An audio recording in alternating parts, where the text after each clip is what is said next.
Bismillahirrahmanirrahim. Assalamualaikum warahmatullahi wabarakatuh.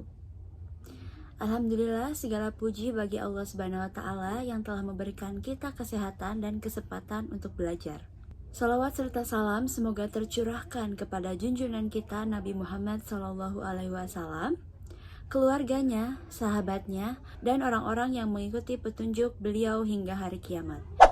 Teman-teman sekalian, perkenalkan, nama saya Nanda Rusyanti, semester 5 kelas C. Di sini saya akan membahas pengantar ilmu fikih untuk memenuhi tugas manajemen perbankan syariah yang diampu oleh Ibu Retno Serawati SEMM. Pertama-tama, mari kita pahami apa itu fikih. Secara bahasa, kata fikih itu berasal dari akar kata Arab faqih atau fikih yang secara harfiah bermakna memahami dengan mendalam. Sedangkan secara istilah, fikih adalah ilmu yang membahas hukum-hukum syar'i yang berkenaan dengan perbuatan manusia yang mukallaf disertai dengan dalilnya yang rinci.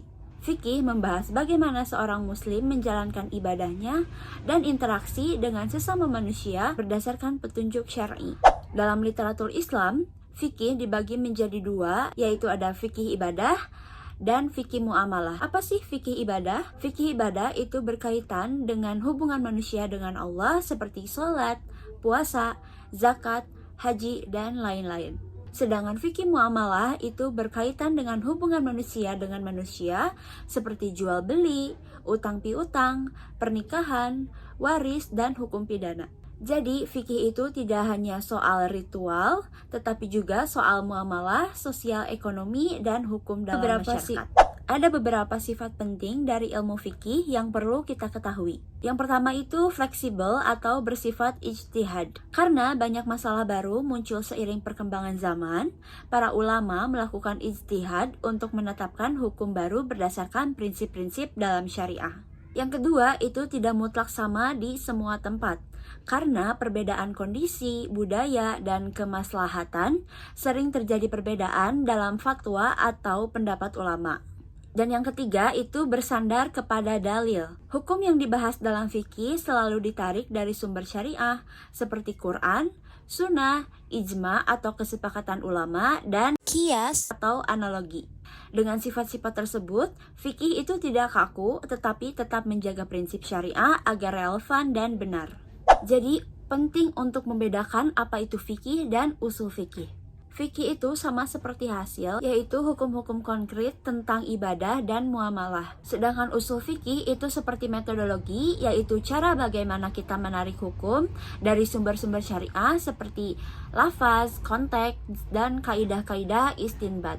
Dalam buku pengantar fikih dan usul fikih, disebutkan bahwa usul fikih menjadi dasar agar proses penetapan hukum tidak berseberangan. Usul fikih menjelaskan kaidah umum seperti perintah menunjukkan kewajiban atau larangan menunjukkan haram.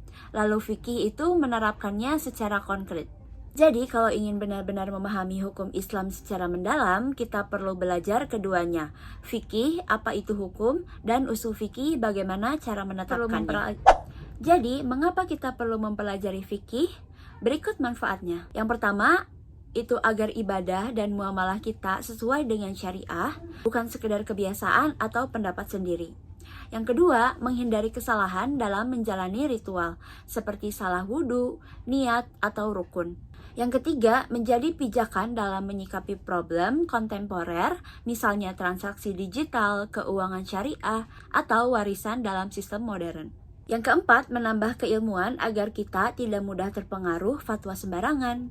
Dan yang terakhir, membantu menegakkan keadilan dalam interaksi sosial berdasarkan hukum syariah. Dengan memahami fikih, kita lebih arif dalam menjalani ibadah dan kehidupan bermasyarakat. Agar materi ini lebih terasa aplikatif, mari kita lihat dua contoh sederhana. Yang pertama, ada fikih ibadah, contohnya itu seperti wudhu atau tayamum. Jadi, ketika seseorang berada di tempat tanpa air, apakah ia boleh tayamum? Fikih menjelaskan syarat-syarat tayamum itu. Yang pertama, adanya debu suci. Yang kedua, tidak adanya air, atau mungkin orangnya sakit atau tidak tersedia, dan tayamum itu sebagai pengganti wudhu. Di sini terlihat bagaimana fikih memberikan solusi konkret. Yang kedua, ada fikih muamalah, contohnya jual beli riba. Mengapa riba dilarang?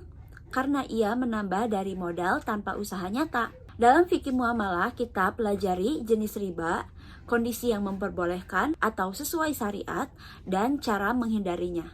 Misalnya, kalau seseorang meminjam uang dan memberikan tambahan sebagai syarat, itu bisa masuk dalam larangan riba menurut pendapat mayoritas ulama. Jadi, dapat disimpulkan, fikih adalah ilmu hukum syariat yang membahas perbuatan manusia berdasarkan dalil. Ruang lingkupnya mencakup ibadah dan muamalah. Fikih itu bersifat ijtihad dan relevan terhadap situasi zaman. Usul fikih membantu kita memahami metodologi penarikan hukum. Dan yang terakhir, belajar fikih memberikan manfaat agar hidup kita sesuai syariat dan bijak dalam menghadapi persoalan masa kini. Demikian video pengantar fikih dari saya. Mohon maaf jika ada kekurangan atau kurang jelas dalam penyampaian. Jangan lupa like, comment, and share agar ilmu ini bisa bermanfaat untuk banyak orang. Wassalamualaikum warahmatullahi wabarakatuh.